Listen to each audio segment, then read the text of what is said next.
Chapter 40. The sun had just set, and the red street lamps were coming to life all over campus as Alden and Joe stepped into the seminarium. It was empty inside. It always was. Alden wasn't sure if some mornings just didn't happen that often, or if Joe somehow booked the whole building every time. Even though he knew he should be focused on the trip ahead, Alden's mind was still reeling from the conversation they'd just had. He was afraid, excited, and confused in equal measures. And more than a little overwhelmed by it all. How did Gorgon even know about the skill? Would leveling it in the way the designers had intended really be better than going for a more normal path? Or would Alden just be wasting time chasing after something different, but not necessarily better, than what he could more easily grasp? Giving up new skill selection and spell impressions for something unknown sounded like a huge gamble. What about spell instruction? He asked quietly as they walked over to the runic pattern Joe always suggested they use for the trip to Munthagund. You didn't mention that. It was listed by the system as a possible reward summoners might offer. An instruction would be different than an impression, wouldn't it? Even here, when he was fairly sure it was only the two of them, Alden found he couldn't ask the specific question about authority he wanted to ask. It was locked tight by the contract and maybe, just a little bit, by his own feelings about the answer. If he understood everything correctly, accumulating unbound authority meant he should be able to use it to cast spells, shouldn't he? Just like wizards did. If someone would teach him. He stood inside the pattern and faced Joe. The bomb was in the small black carrying case on the floor between them. The Artonan regarded Alden in silence for a surprisingly long time. Do you actually want to learn the sorts of spells wizards use? He finally asked in an even voice. Because you can't just memorize any of the good ones by mimicking a set of actions. It's not like using word chains. Those are an ancient and simple exchange, far more similar to contracts than to modern spellcraft. You'd have to start from the bottom.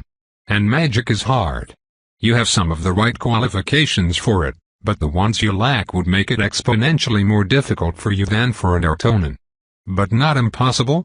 Probably not impossible. If you were very, very stubborn and had the necessary time and quite a lot of help. And it would benefit you in some ways. But I don't recommend you pursue it. Especially if you think you might like it. In fact, let me say that more clearly, I strongly discourage you from studying wizardry. And I myself am unwilling to teach it to you. I didn't ask you to. Alden wished he didn't feel a little hurt. It wasn't like he had expected Joe to say, yes, of course, here's a list of all my favorite spells. But such a firm denial still felt unexpectedly sharp. It's not because I think you're incapable. Or undeserving, Joe said. Just in case it isn't obvious from our previous interactions. It's fine. I can tell that it's not from your tone. Alden glared at him. I'm fine. I'm just dealing with a lot of new information right now. Joe sighed dramatically. If you must learn a spell to satisfy your curiosity at some point, there are a few that are simple trinkets. They are so easy that they barely even qualify, and even non-Artonans can perform them. I'm sure someone will offer you one at some point and present it as true instruction. Learn those if you like. But pursuing anything more, it would be a cruel thing to do to yourself. Despite the sigh, he sounded sincere. Well, all right then. Alden wanted to ask a lot more questions now, but this wasn't the time or place. He had a job to do. What do I do if the dad freaks out, and I can't take the kids today? He shouldn't, said Joe. I was in touch with them this morning, and she says she's had a thorough talk with him. They are growing more concerned about some of the readings they're getting on the detectors at the lab, so you look like a better option than you did a few nights ago, I imagine. Alden nodded. A second later the familiar berry-picking quest assignment popped up on his interface, but this time it looked a little different. Quest offer, assist Superior Professor Whirly Roden. Teleport to Aletna Agricultural Community, Munthagund, and collect Marlick berries. Accept refuse. I got a refusal. Joe tilted his head. You were bound to sooner rather than later, you know. You've been very busy lately. It's not quite as clear-cut when your posting is spread across several days and events and includes sub-assignments. But my evening quests count as individuals, and the university assigning you to multiple posts is taken into consideration. You also responded to a medical emergency. The system keeps track of it all and balances things out. Can't I just refuse to come to the lab tomorrow morning? Alden asked. I'm hurt. I'm not going to do it. I was just curious about how it worked. I'm sure the system will tell you if you fiddle around with it. But your original quest with the university is still in progress. There are a couple of different ways for them to have issued the assignment, but it probably officially started the moment the orientation meeting finished, and it won't end until the final exam is complete. Anything lab or medical team related is still on your plate for the next couple of days. If they decide to throw another party, you can refuse to participate in that. Sweet. Not that he would waste a refusal on something petty like that. But just having the option made him feel all warm and fuzzy inside. He accepted Joe's quest, and the teleport timer popped up. Would you pick up that case there for me? Joe said with a smile, gesturing at his bomb. Got it. Alden grabbed the case by the handle and lifted. Wow, it is kind of a strain, he said, feeling a little alarmed by the sensation as he took a step back into position in the center of the teleportation pattern. There were only a few seconds left on his timer, so it wasn't like it would be a problem. But he was still surprised. Do you know the system won't let me send it on its own? Joe asked in a conversational tone. You have to have permits and good reasons to teleport hazardous materials to most places. That made a ton of sense, Alden realized. Otherwise system teleportation would be the perfect tool for attacking your enemies. But when you're preserving it with your skill, the system seems inclined to ignore the fact that it's a separate object. Even though it must know better. Isn't that a neat little loophole? You're saying I'm the ideal smuggler. You are. Especially for a rough place like Munthagund. The contents of my case wouldn't survive the trip without you even if I did have permission to deliver bombs to Aletta. How did I end up in this situation again? Alden wondered, hopping once to keep the preservation active. I'm sure all the steps that led me to this moment made sense individually. But somehow he was now a person who voluntarily smuggled explosives for a criminal college professor. An instant later, the teleportation whisked him away, and he was in that place where he could feel nothing much apart from his own authority wrapped around him. He examined it as well as he could in the brief time available to him. I'm still miles away from understanding. And then he was stepping out of the teleportation alcove at the farm, hitching his best confident smile onto his face to greet everyone who was anxiously awaiting his arrival. There were 6 people left to rescue from Munthagund, and they'd all come today. The woman in coveralls, who always drove the armored vehicle, and a soft-spoken younger man in a green lab coat that didn't look all that different from Alden's were sitting on one of the conveyor belts, popping marlick berries into their mouths while they chatted. Then Ira was walking around checking on the big metal bubble ones that would shield the teleportation alcove from whatever it was it needed shielding from in the event of an emergency. Her pink eyes kept flicking over to the table and chairs, where the father was having a last-minute conversation with his children. It seems all right, Alden thought, watching them out of the corner of his eye while he feigned fascination with a dusty robotic arm that had once packed fruit into boxes. The younger child, the one Alden thought was around 6 or 7, seemed excited. The older one less so. Wouldn't it be better if I just took all 3 of them together? He understood that the father's primary concern was something terrible happening during the teleportation, which was why nobody had brought anything else for Alden to deliver back to Joe tonight. He wanted Alden to carry just the kids. But they were so little. It would be as easy to take all 3 of them as it was to carry 2 adults. The kids would be happier with their dad coming along, too.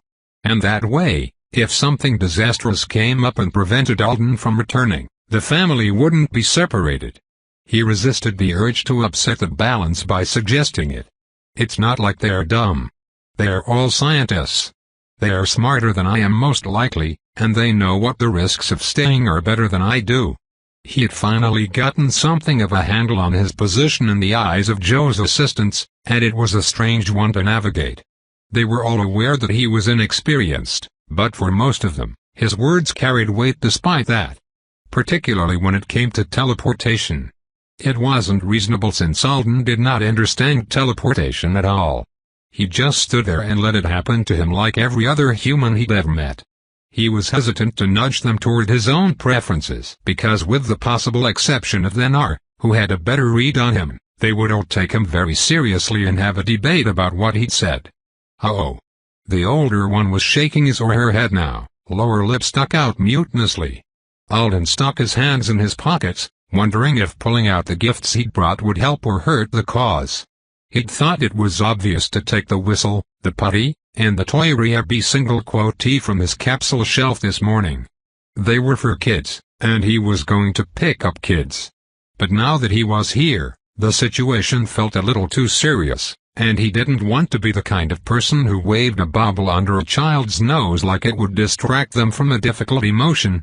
I always hated it so much when people did that to me. It was okay if the family convo took a while. There was no rush.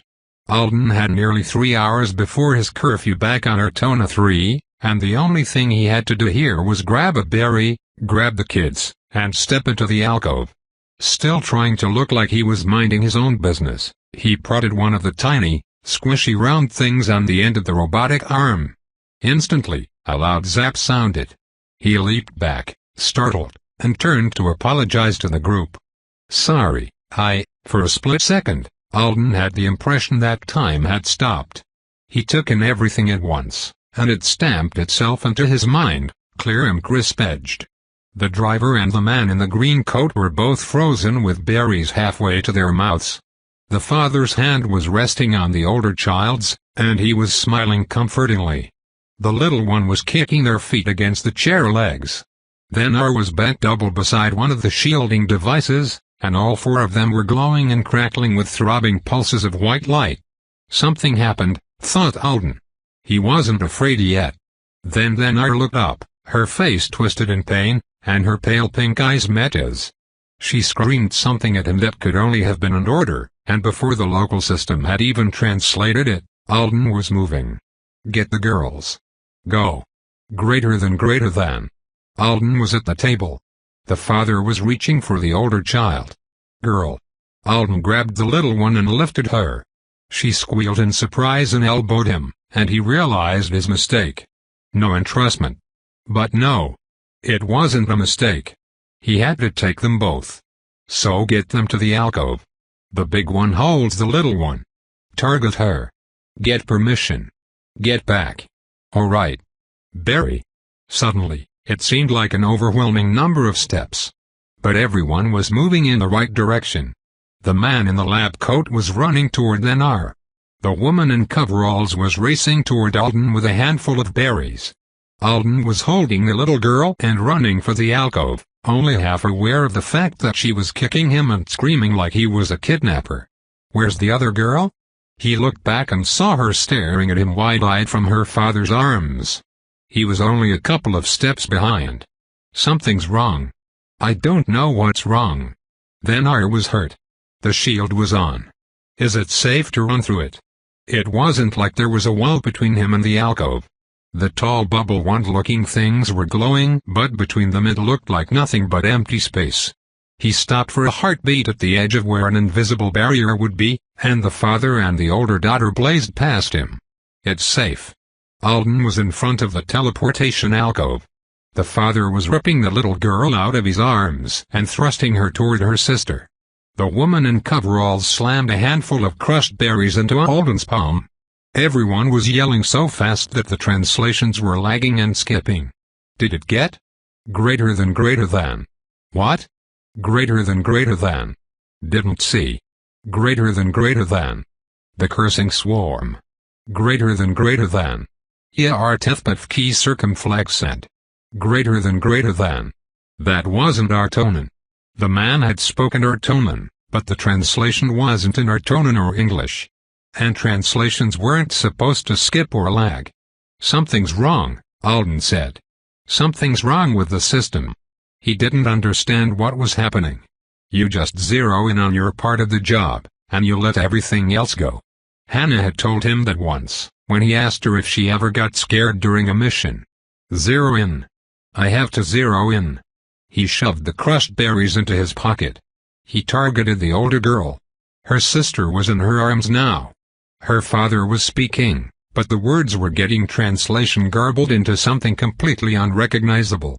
Come here, Alden said, bending down to smile at the older girl and holding out his arms. We'll be safe. Oh, thank goodness. The Artonan words had just popped out of his mouth without him having to dredge them up from the depths for a change. She stared at him, unblinking, for a heart-stopping second. Her little sister had a death grip on her, and she was leaning back in an effort to hold on to her. Then she stumbled a couple of steps forward into his grasp, and he lifted the two of them. They froze, and he threw himself into the alcove, heart pounding.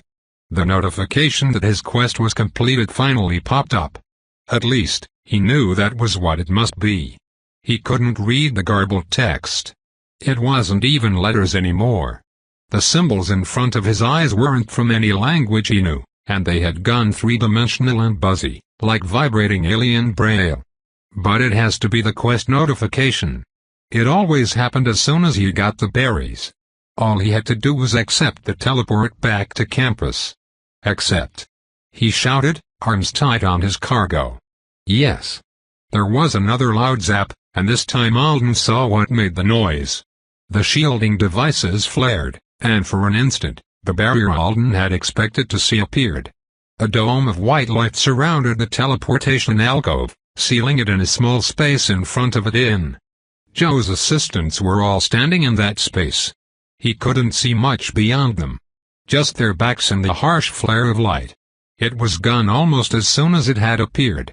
Alden still didn't know what had caused the barrier to activate. He couldn't see any threat.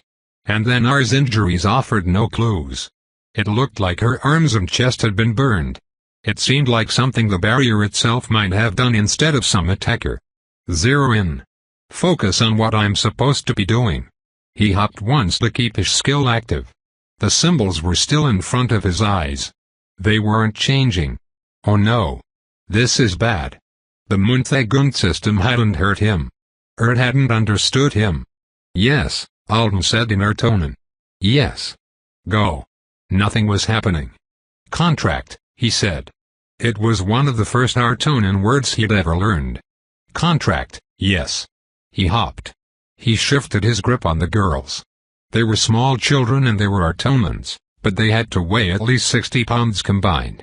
Holding them in one arm wasn't something he wanted to try, but he needed a hand free.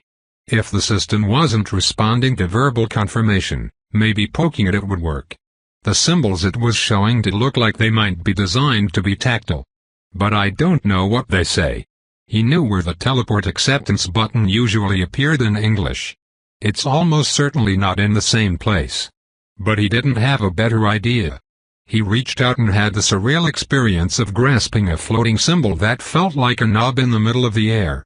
It must have been designed for a species that needed that kind of accommodation, but Alden had no clue what to do with it. He pressed and twisted, then moved on to the next one, the next one. The next. Something would work. It had to. Zap. Light flared, and this time, the barrier didn't disappear immediately. Instead there was another series of sizzling sounds following the first. Alden stopped trying to figure out the symbols so that he could grip the girls more securely. It was a good thing, too, because a moment later something hit them. It looked like a random fleck of trash. Just a dark, shiny shard of something that flew off the light barrier, between two of the adults, and landed on top of the older sister's head. It wasn't even moving that fast. Alden could probably have dodged it if he'd been alert to the risk and aware that he needed to. It was like getting sucker punched right in the magic. If he hadn't experienced the massive skill drain that came from carrying the screaming bowl in the lab, or even just the surprise factor of Jeremy punching his carried object at one time, he would definitely have dropped them. Instead, he swore loudly and blew on the dark thing. It fluttered off the top of the girl's head like a leaf and hit one of the runes glowing on the floor of the teleportation alcove. The rune and several surrounding ones winked out. The dark thing dissolved into a puff of smoke. The children's father cried out in fear and yanked Alden out of the alcove. Okay, fine. Apparently I can't teleport right now anyway. Half of the symbols had disappeared from in front of his eyes. He couldn't read his own interface. He let the man take the girls back from him and shook his arms, twisting from side to side to work out the crick in his back. The zaps had stopped, but the light from the barrier was still so strong he could barely make out the warehouse around them. The air smelled like burnt dust. He squinted, looking for more pieces of the strange debris flying through the air, but there didn't seem to be any. The father was brushing through his daughter's hair frantically where the thing had landed on her. She's safe, Alden said in Artonan. My avowed magic does safe. He hoped that sounded less dumb to them than it did to him. The woman in coveralls and the man in the coat were peering through the light barrier. Then her burned arms held out slightly in front of her as if she were trying to make sure not to touch them against anything, stared at Alden with a grim expression. Was she mad at him for still being here? Contract, he said, making a sweeping circular motion with his arms to try to convey that he meant the whole of the system. What was the word for broken? Or messed up? The contract here is bad now. Greater than. It was a question. And she'd spoken clearly enough for Alden to pick out the word everything. Maybe she was asking if he'd tried everything. Call Whirly Rodan, he said in English and then again in Artonan, poking at the place in the air where he should have had been able to access his system communications panel. Zap. Who else could he contact? Call Leafsong University. Call Cladim Zhao. Poke.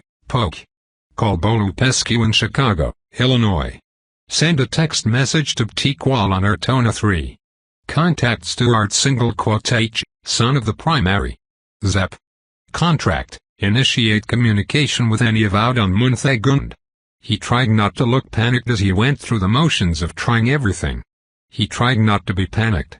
Access wardrobe.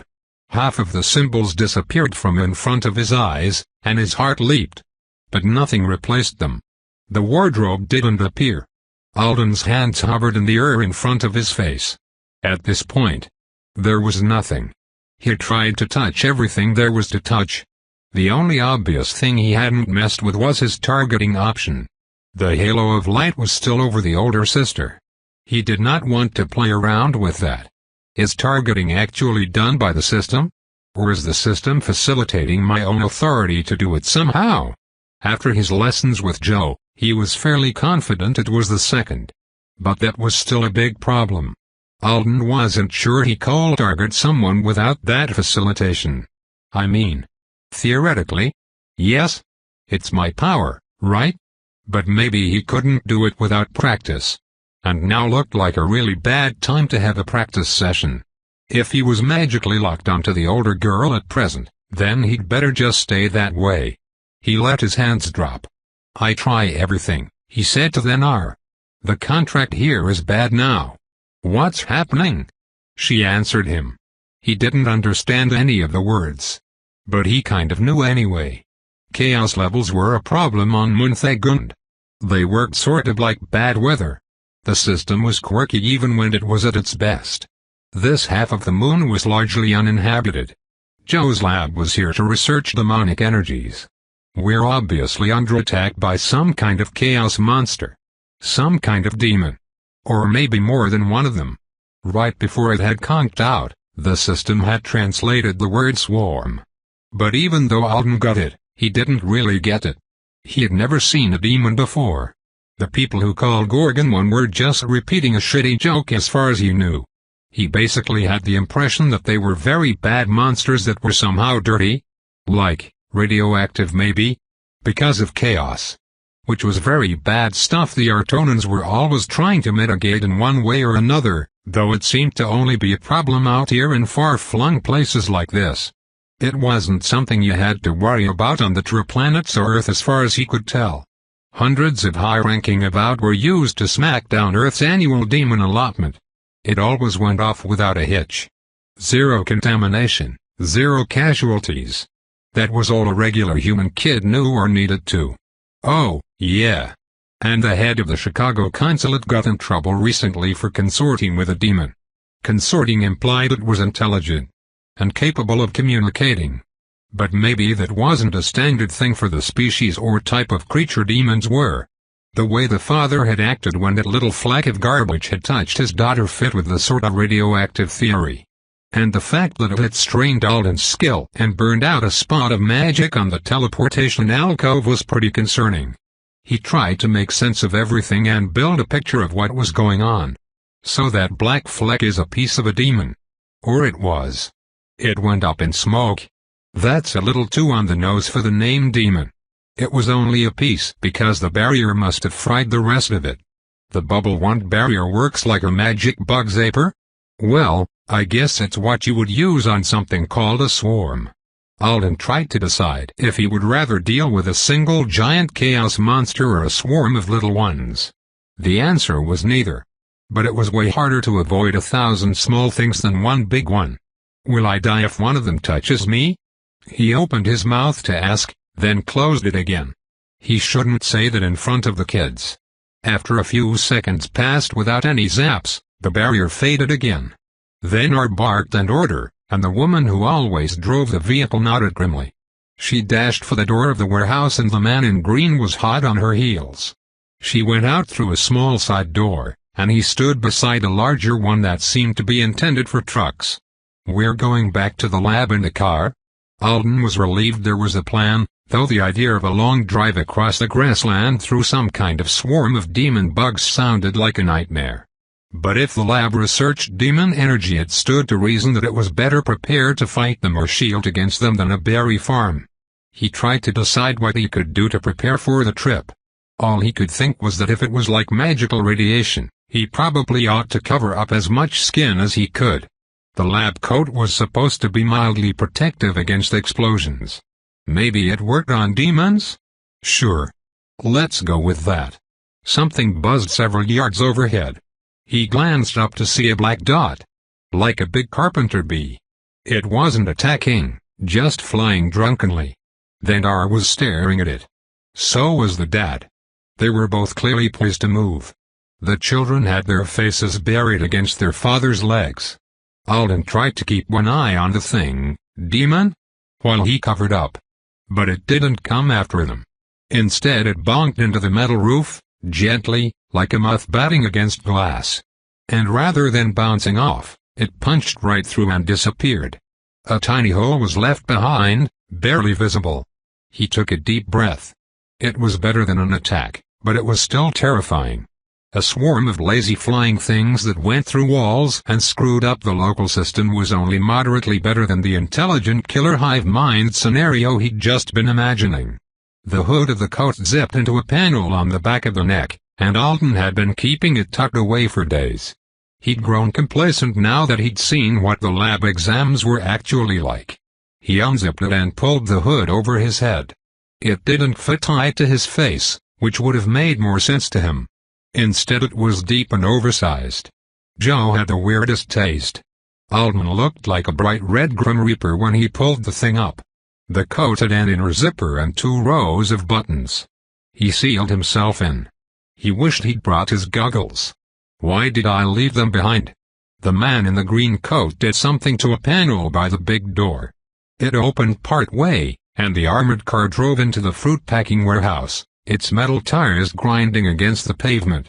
The scientists had a very brief discussion while the driver sat in the car, frantically pushing at the dozens of buttons on her control panel.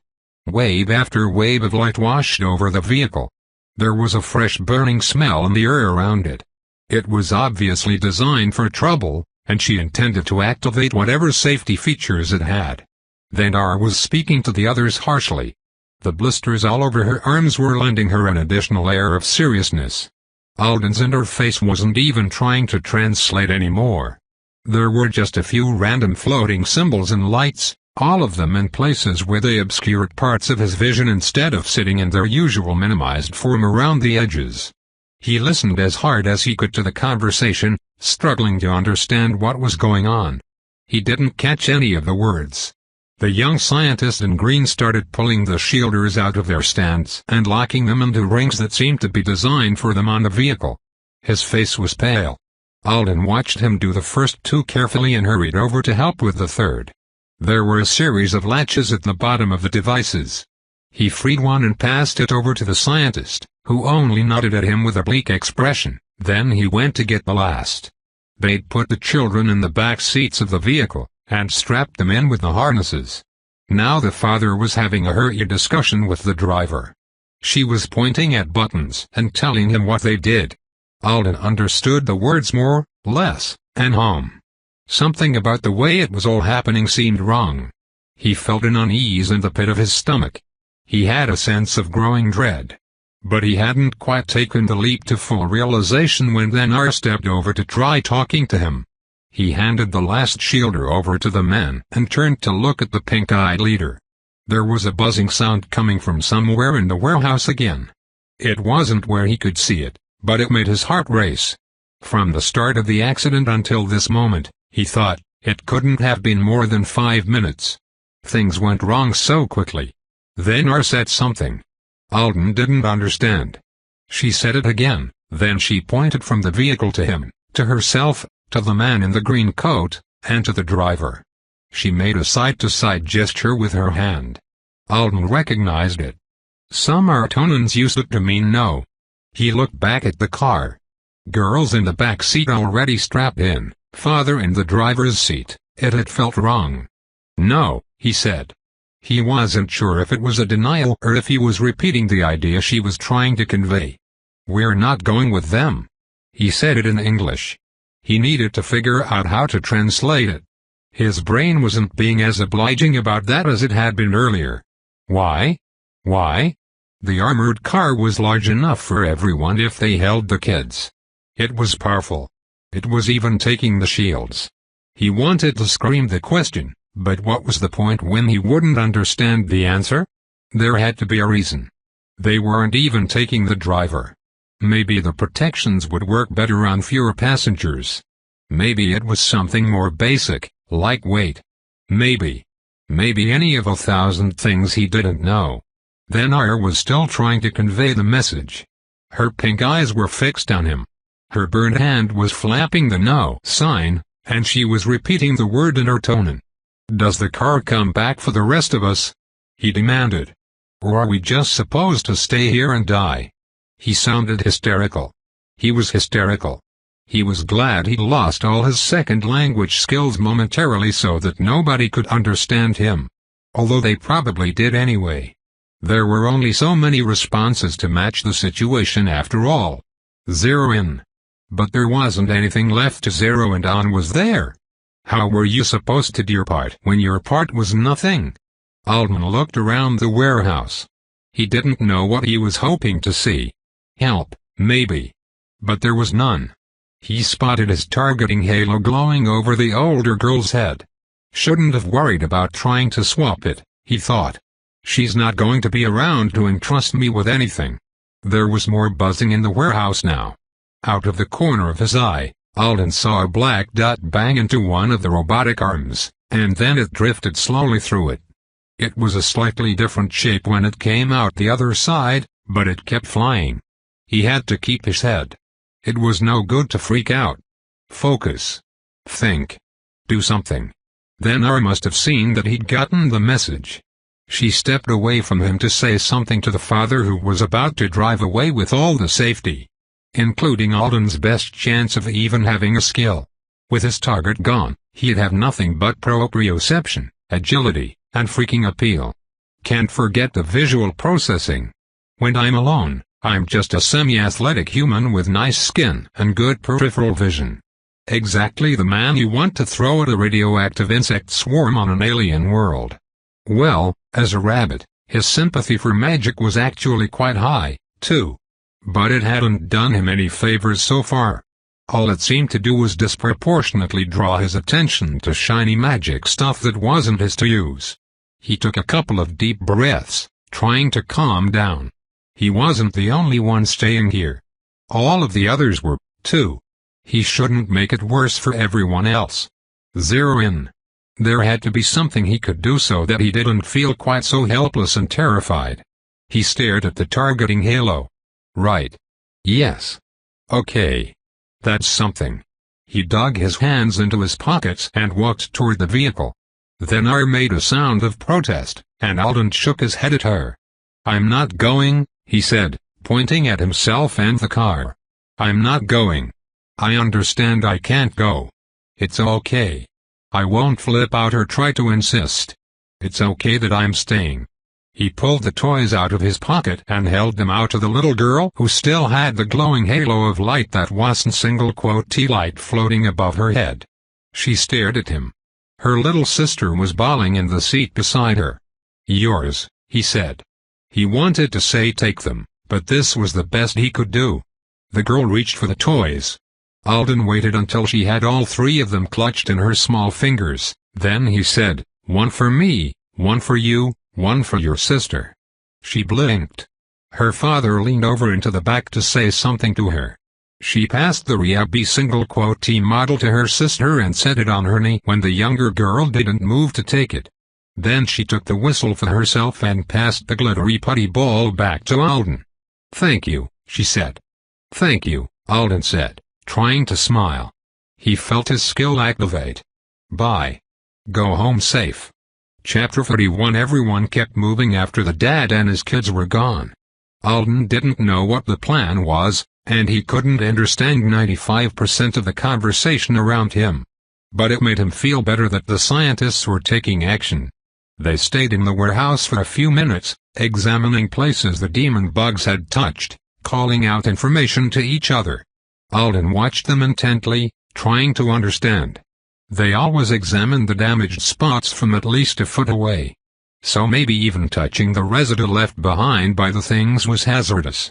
Alden followed Denar around, peering at everything she peered at and always straining his eyes and ears in an effort to detect the flying black dots before they approached. There were always one or two where he could see them now. They didn't have anything like a standard flight pattern.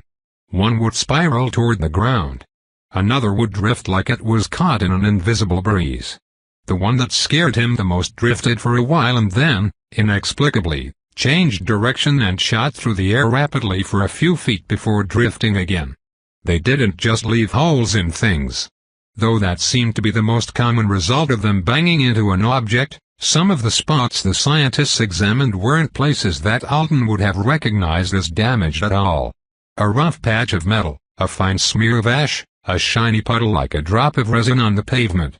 If Joe's assistants understood anything from these signs, Alden didn't know what it might be.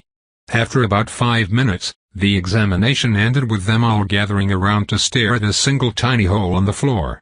Alden stared at it, too, noting the way the edges were jagged and sharp on one side and crumbly on the other. As if part of the concrete had started turning into chalk. After looking at it, the scientists all turned and left the building. Alden followed after them, nervous and confused. If the things punch through metal, then buildings aren't that safe. But if they only punch through sometimes, then it's still better to have a barrier between us and the outside, right? The scientists looked out over the Marlik fields. The man said something to them and gestured toward them, but she shook her head and led the way down the packed dirt of a narrow road. Alden's best guess was that they were going to the group of farm buildings he'd seen on his first evening on Munthagund. They'd been on the other side of the enormous field. It was a long walk, and he understood why Denar didn't want to go through the bushes. It would be hard to see the small demons coming. They could drift right through a patch of leaves into your face. Even if the road wasn't as direct a path, at least the visibility was good enough. It was always the same dull yellow overcast sky every time Alden was on Munthagund. Nothing ever appeared from beyond the dingy, low-hanging clouds. He wasn't sure if the fact that he'd never seen anything like darkness or dawn was happenstance, or if the moon had extremely long days. Maybe there was no night on this side at all. He hoped that was the case. Being here in the dark would be 100 times worse. It's not quiet anymore, he realized as he followed the scientists down the road. Munthagund had always been eerily silent. But now, in addition to their footfalls, there was a low drone. And the more he looked, the more of the tiny demons he saw. Any time one approached, the scientists dodged it. Alden saw one emerge from the ground a couple of feet ahead of the man in front of him. He shouted and pointed, and the guy stepped away from it as it buzzed around a few inches above the dirt. The scientist grimaced, but he didn't look surprised. Of course. If they go through things randomly, that includes the ground. He had seen the hole in the floor of the warehouse, but he hadn't put it together. And maybe it was even worse than that. He'd had a passing thought that a larger than expected percentage of the things were rising up from the grass. What if they were? What if the demons were coming from beneath them instead of falling on them from above? How could you dodge something that might just fly right through the bottom of your foot? I want my movement trait. He clenched the putty ball he'd gotten the girl to give him tightly in his left fist. He still had Joe's ring on that hand, and the hand was in his pocket. One more layer of protection. If he dropped it while his skill wasn't active on it, the magic ring would hold it against his palm for a second. If he dropped it while his preservation was active, interfering with the ring, then his pocket would still be holding it. That should be enough. One of his real victories in his nightly lessons with the professor had been mentally weaving around the loss of contact breaks entrustment rule that came with the skill. To start with, he'd had to hold his item directly with his hands or another body part. But that had felt limiting and not quite right based on his understanding of what the skill did. After all, he was pretty sure his sense that he was touching the objects with his hands was itself manufactured in some way by the skill. He didn't think skin-to-carried item was really what was going on, so a rule requiring apparent skin contact was just a needless complication. Despite his initial enthusiasm for altering his perception until he could do earth-shattering things with the skill, Alden had since modified his expectations. He hadn't been able to make many significant changes to the skill through the perception route. Joe assured him that it was an important thing to work on, but it was also clear to him now that it was never going to be some universe-breaking loophole for skill use. Instead, what he could manage was wriggling away from one reasonable assumption about the scope of the skill to another reasonable assumption, and then practicing it until it clicked. He thought he'd had fairly easy success with the loss of contact rule because it already felt like a point of confusion. If he preserved things by carrying them, then how could entrustment just end when he shoved a thing in his pocket? He was still carrying it, wasn't he? He'd gotten the hang of it pretty quickly, and now he could tote preserved items around inside other things. As long as he didn't let the ball rest in his pocket while his lab coat was dragging the ground, he'd still be bearing it with no help. The carriage wouldn't cease, so the entrustment wouldn't break. And as long as it didn't, his trait should work. Where's that switch inside me? That one that activates Azure Rabbit. Days ago, he'd been almost positive he could turn the trait on and off without the system's help. At first, he felt around inside himself, but after a couple of minutes he decided it must not be the right tactic. Perhaps it was unnatural to look for such a literal on-button inside his own mind and body. If I was about to leap over something or duck or take any other action, I would just do it. Let's try that. He focused on the feeling he'd had running to the lab that first day. The long jog that ate through the miles, the tiny adjustments to the way he moved until he got better at it. Take a step like one of those steps. Tweak your center of gravity. You remember what it feels like. It was hard. The demon bugs kept drawing his attention. And when he focused on his body, it made him hyper-aware of the physical effects of his own fear. His pulse was too fast, his breathing shallow, his hands cold and clammy. There was a tightness in his chest like a rubber band that was about to burst. Alden Thorne, dead of a heart attack at age 15. In a way, though, cataloging the tangible signs of extreme stress made it easier to deal with the emotions. He couldn't stop his heart from pounding like it was trying to escape from his body, but at least the feeling was solid. It gave him a different perspective to approach the problem from. If the fear was something chemical and unavoidable happening to him thanks to his own animal response to danger, then all the effort he was putting into mentally crushing it with willpower and a can-do attitude was wasted. You didn't will a physical reflex out of existence. You didn't feel guilty about it. You just dealt with it. Easier said than done, but it was better than it had been. His mind was a little clearer. I am extremely terrified of dying on Munthagund, he admitted to himself. I am probably not going to stop being extremely terrified anytime soon. I'm a mess, and the trouble's only just started. That's something I'm going to want to unpack. But not here. Not until I get back home to Aunt Connie and Bo and Jeremy. Now I just need to move. He turned his attention back to how he was walking. Get the feel of it right, make the power click on. Somehow. After a few minutes, Alden grew too invested in the effort, and one of the demon bugs approached him without him realizing until it was only a couple of feet away. He leaped away from it, and there. The trait was active. He'd felt it happen, like it had fallen into place through a combo of effort and adrenaline. He moved out of the demon's path and rechecked his surroundings before trying to figure out what he'd done. It was like something that had been wound tight had loosened up. He tried to place the feeling inside himself, but that didn't seem quite right. The effect was very close to him but more peripheral. Less of the switch in the brain feeling he'd had when the system activated the skill for him and more of a, huh? That's very weird. Alden tried to come up with a metaphor for the sensation of the trait's activation so that he could make it sensible and repeatable, but the best description he could manage for himself was that it was the opposite of a feeling he'd had before. That creeping sensation when you walked down a dark alley and felt like someone was watching you. Activating the trait himself was somehow giving him the opposite of that. Why is it so different? And I didn't even know that creepy feeling had an opposite. What would you even call it if it did? The opposite of feeling like you're being spied on. The opposite of being at risk. The opposite of a privacy violation? Security? No. Having more personal space maybe. That doesn't have anything to do with movement. What is this? Not quite trusting his own senses, Alden took several steps. Azure Rabbit was definitely working, exactly the same as before. Somehow it made the ground feel more solid than it had been a second ago. But the way he'd gone about making it function seemed illogical. And he was the one who'd done it.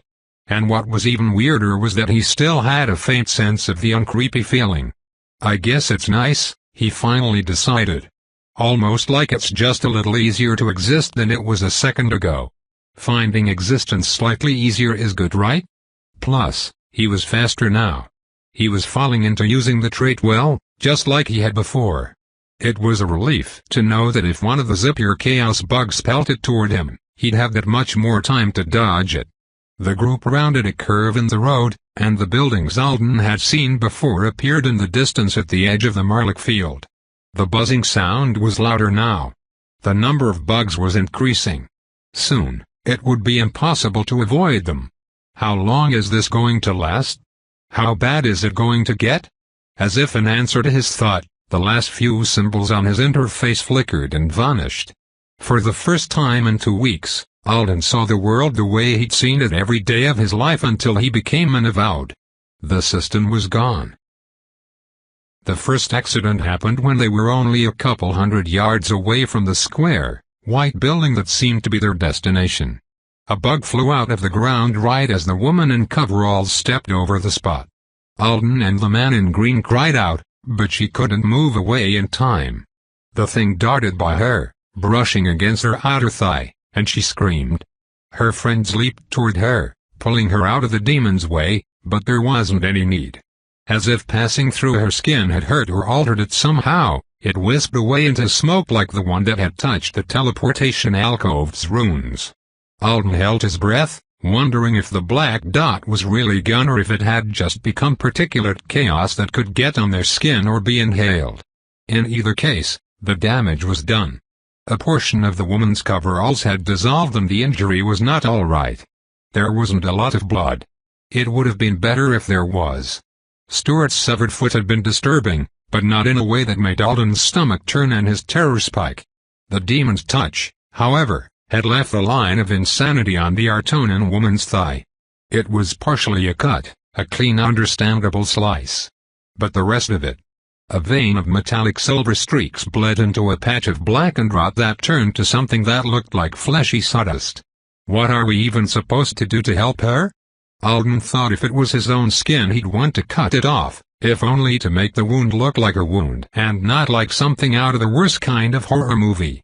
I should offer to carry her.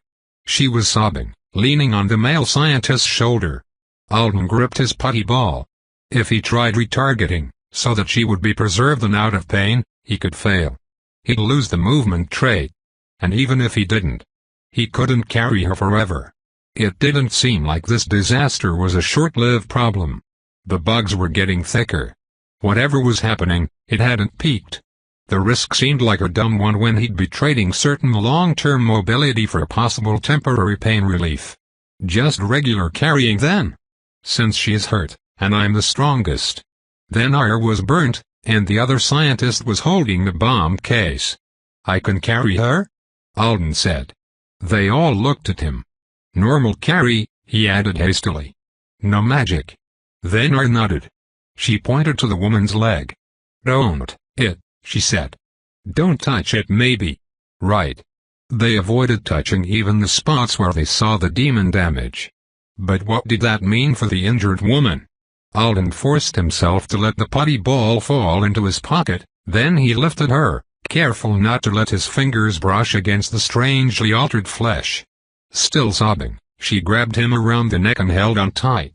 It was so much easier to carry someone who was helping out by holding on, but he had to remind himself not to squeeze her. He'd gotten a bit too used to gripping preserved things really hard, since they couldn't be hurt and he was always scared of dropping them. He was relieved when he took a step and felt his trait working. It meant the putty was still officially under his protection. He'd known it should be, but still. In a situation like this he was extra paranoid about getting it wrong. When he got home, and the stakes were low, he'd start hauling all his preserved stuff around in a backpack to get used to it. With the added burden, Alden had to be extra cautious about avoiding the demons, but the other two helped him. He walked in between them, and they pointed out things he might have missed. Including, once, a place in the road where the hard, flat earth had a large divot in it. Anywhere else, that wouldn't have been too concerning.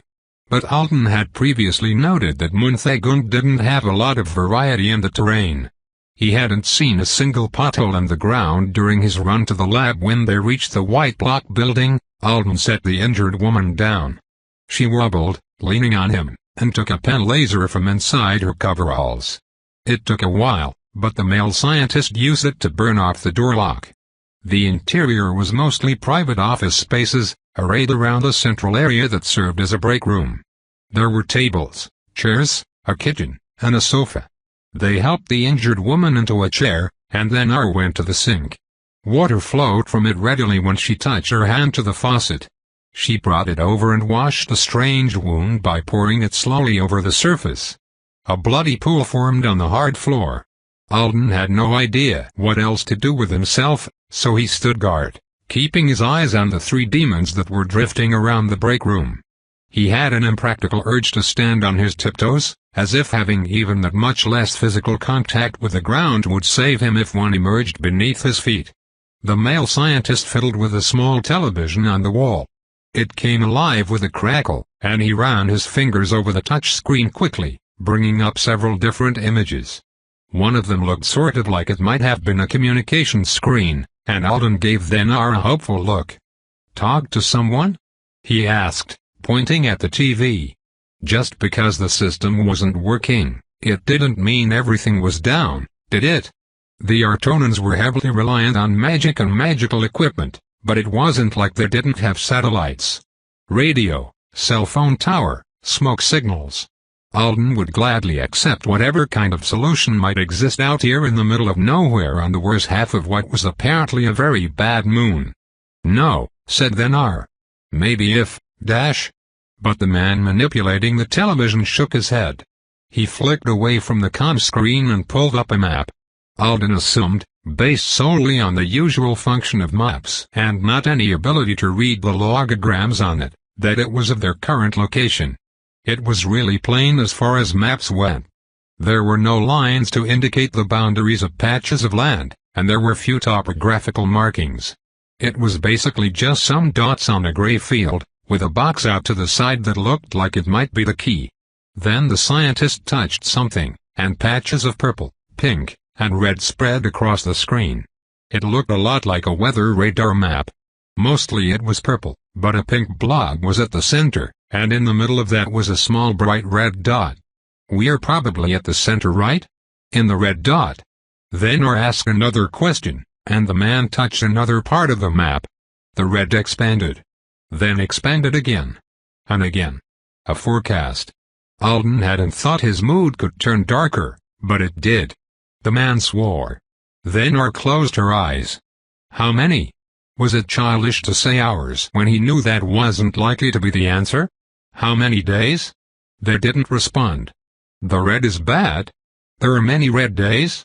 Many, said then R. Too many, said the man. Someone comes to help? Alden suggested. You were someone, the man grunted. Oh. Right. So that's how it is. The contract. The woman in coveralls gasped from the sofa. She was looking at Alden. It's not here, he said blankly. No contract in this place now. They all three stared at him with wide eyes. They hadn't looked nearly as shocked when he told them the contract was bad earlier. And that made sense, didn't it? Alden himself knew that even if you weren't an avowed, the system existing was a fact of life. He had never once been anywhere where it wasn't. It was like being told that something fundamental you'd taken for granted had vanished from the world. No contract, he said again. Only us. Chapter 42. The news that the system was down hit the Artonans hard. The men, in particular, kept asking Alden questions like he thought maybe Alden had misunderstood the first half dozen. Alden plumbed the depths of his vocabulary to find new ways to express the system's complete absence. It's not here, he said insistently. Goodbye, contract. No contract on the moon. I can't see words in my eyes. His toddler talk would have been funny if the situation wasn't so dire. Then I finally said something snippy to the guy when he wouldn't leave Alden alone, and he made a surprisingly alien-sounding cry of rage. The only time Alden had ever heard an Artonan make such a noise was when Joe had introduced himself to Sophie in something approximating actual grotesque cry. The man stomped off into one of the offices and slammed the door behind him. A moment later, the crash and clatter of things smashing into the walls could be heard.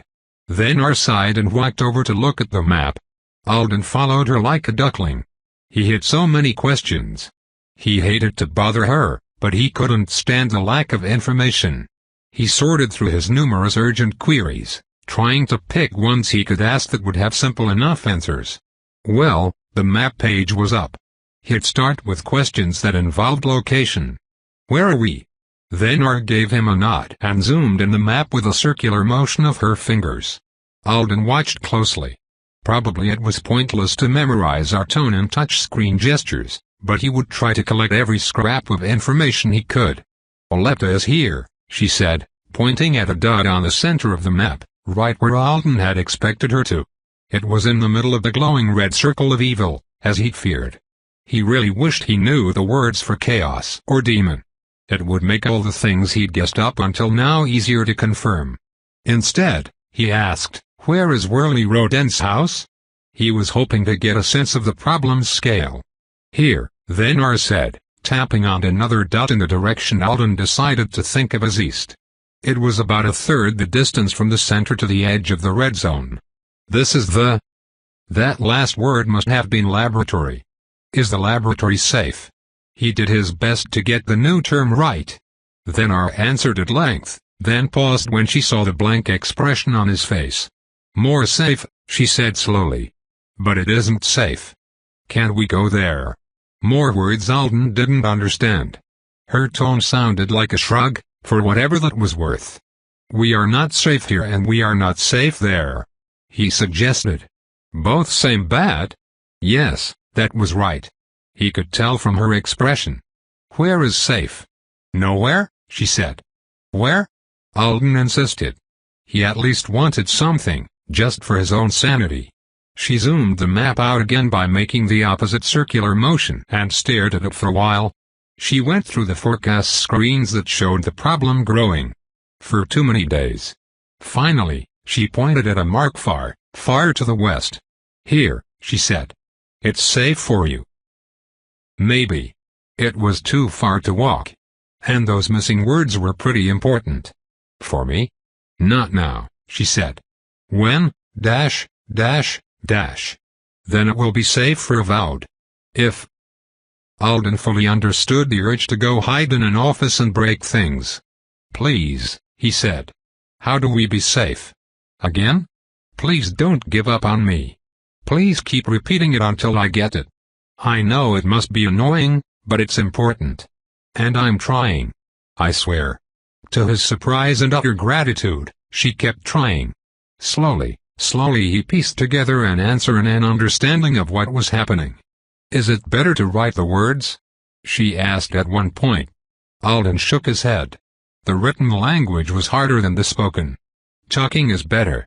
She went on. He watched avidly as she swiped through the screen, using pictures when words wouldn't do. They moved out of the way of demon bugs a couple of times. Alden was almost willing to try his luck at soaking the damage from one of them with his preserved putty ball when it floated near the television. He wasn't sure if it was worth the risk. It would be bad if he just collapsed into a placid heap from overusing his skill like he had the time he tried to carry the shrieky bowl. But he really wanted the screen to keep working.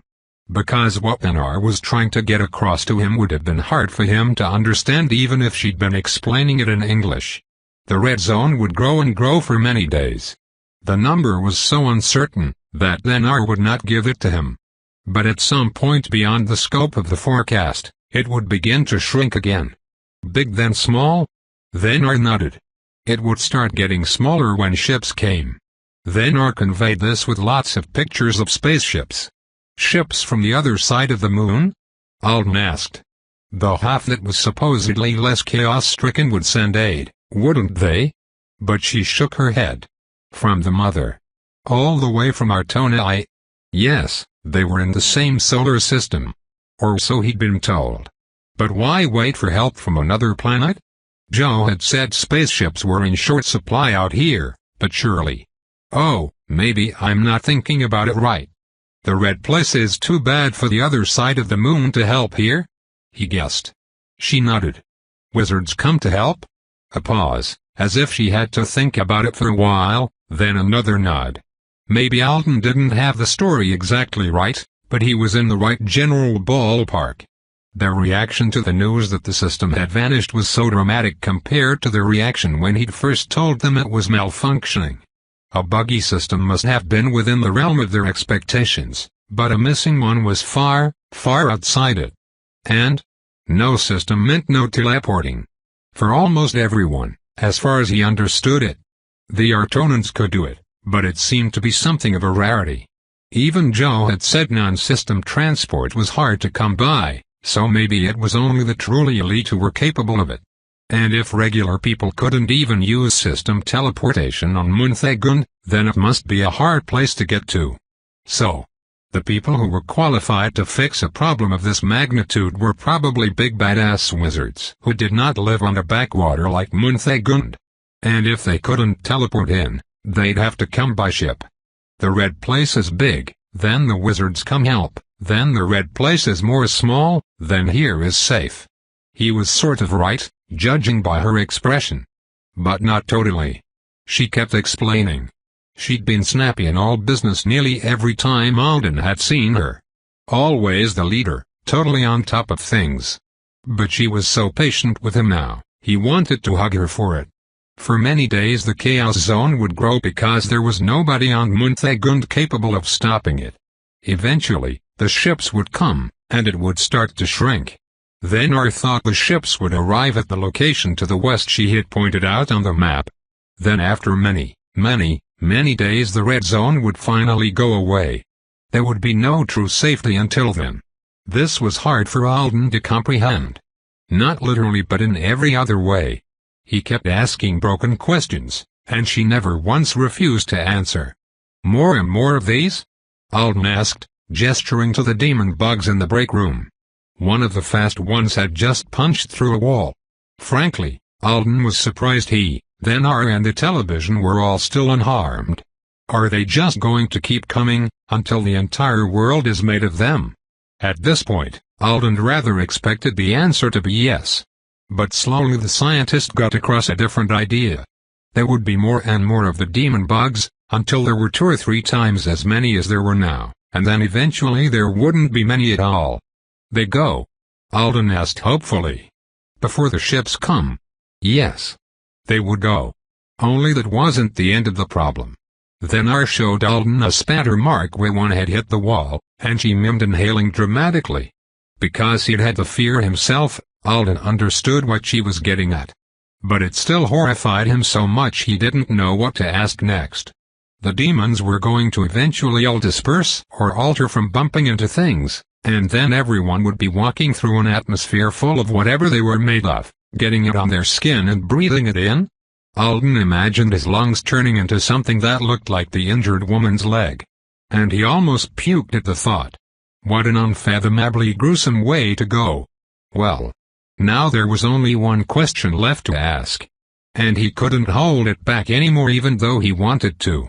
We are dead before the ships come. He hadn't moved for a while, so his preservation had faded. He was gripping the stupid putty ball so tight he'd crushed it, and he could feel the tiny piece of Stuart's bone in the center. Yes, then R said, her voice cracking a little. We will die. Me also. Alden was right on the edge of sobbing. His self-control was shot. Maybe not. Maybe an avowed can live, she said. Then, after a moment's hesitation, she added, and, dash. That sounded like her name. Kibby. Then R nodded. The girl you gave the, to. The word wasn't Riabi single quote T, so it must have been whistle or toys. The older girl. The big girl is Kibby. It wasn't quite the right pronunciation. It was probably better pronounced K single quote B or Kentucky B or something, but he'd take what shortcuts he could at the moment. In the laboratory. Maybe. Alden and Kibby can live. It's only a small, dash. If the ships come with many group of underscores and they are fast. Dash. Dash, but I think it's possible. She touched his shoulder softly with one of her injured hands. It had to hurt. Maybe she just didn't care anymore. I'm sorry, she said. We dash you and Kibby to the laboratory and the father. But we didn't understand the problem, dash until we saw this and you told us about the contract. Was she apologizing for not sending him to the lab with the girls and their father? Or maybe for not sending him instead of the father? The only thing Alden could imagine that would make the situation even harder than it was now would be if he was placed in charge of 2 small children he couldn't speak to, without a single adult around to explain what was happening. Will you go there? Then R asked. Alden was surprised. To the lab. Why was she asking? He was almost positive she'd just told him his only chance of survival was there. Yes, he said. If the lab is more safe, I'll go there. Let's talk more, she replied, flicking through the screen. Before the dash is gone. Shouldn't we check on the others? Alden realized it had been a long time since he'd heard crashing sounds from the office the man had disappeared into, and the woman in coveralls hadn't spoken up in a while. He turned around, and the sight that greeted him made him shout and stumble back into the wall. Then R followed his gaze. She looked sad but not surprised. It's better to die fast, she said, staring at the body of the woman, her friend. Alden didn't know if she had failed to dodge one of the demons, and it had killed her. Or if she'd died from the original wound, and then others had struck her body. Parts of her flesh were strangely morphed, person, plant, rot, emptiness. The guy. Alden said, dropping into English again accidentally. We have to check on him. What if he's... We should talk more, then R said. You have to go soon. Alden's heart was loud in his ears. If the other scientist was still alive, wouldn't he have come at the sound of me shouting? He tried to focus on everything that R was telling him, but it was harder than it had been. This is happening. This is really, really happening to me. And nobody is coming to save me for a long time, and I can't do much at all to save myself. He just kept dodging the tiny demons. His skin crawled. He wondered if it was his imagination, or if it was the chaos residue growing thicker in the atmosphere. Eventually, the television took a hit, and his lessons with NR ended. She'd been teaching him about day and night. Night would come, but not for a long time. A month or so. He was lucky. So lucky. With the television gone, Vanar took him outside to show him the ground. They walked along the road for a while until they came to a place where the dirt looked strangely sandy. She prodded it with one of the white sprinkler sticks a Latin farm used for irrigation, and Alden watched as the ground caved in around a small depression. "There will be more of this," she said, pointing at it. She was still taking great pains to speak slowly, so that he could get it all. "Lots of this will be everywhere soon." "Yes," Alden said robotically. He'd been stuck on yes or no for a while now. One for when he understood, one for when he didn't. Everything was so awful that he'd actually run out of questions, and he'd just started inputting the things Vanar seemed to think he would need. The Artonan woman coughed, and a fine mist of blood spattered the dirt. "You should go to the lab now," she said, wiping her mouth on the back of her hand. She gave him a smile. "Be safe." "Oh, it's funny," he realized, looking at her face. She's being funny because I keep using the word safe for everything. I should smile back. He managed it okay. He hoped. "Thank you for coming," avowed Alden, she said. Instead of standing up from her crouch, she sat down on the road. "Get up," he thought. "Please get up. Don't leave me all alone here. We thought nobody would come for months, but you came now. Many more of my friends would be dead, I'm sorry, so soon. We thought we had more time." "You're welcome," Alden croaked. "Tell Ro, She shook her head. "He always, Alden couldn't decipher the words of the message for Joe. But it seemed unkind to tell her that. "I will tell him. You should go now," she said again. "Be safe." Tobe continued, "Thanks for listening."